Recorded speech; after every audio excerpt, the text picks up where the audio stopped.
TV3, Ripoll. Capital del crim literari, en aquest cas és el que és aquest cap de setmana Tiana. Escriptors, també editors, crítics i aficionats al gènere s'hi han reunit per parlar del present i també del futur de la novel·la negra en català. D'aquí tot just una setmana se celebra el Festival Barcelona Negra, que acollirà també autors internacionals.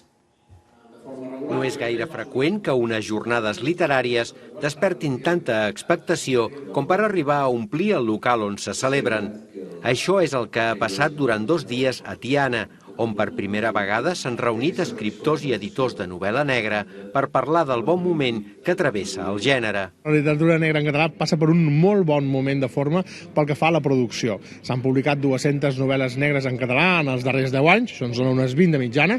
El que passa és que s'han publicat arreu del territori. Això vol dir que algunes d'elles no han sortit ni del País Valencià, ni de les Illes Balears, o fins i tot d'algun lloc que no sigui Barcelona capital.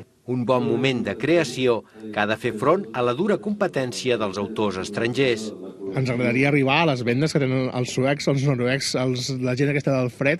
A casa nostra ja ens agradaria vendre com és, o com van vendre els catalans en els anys 80 i 90, quan la Negra de la Magrana, algun títol va arribar als 100.000 exemplars. Ara ja firmaríem per aconseguir-ho.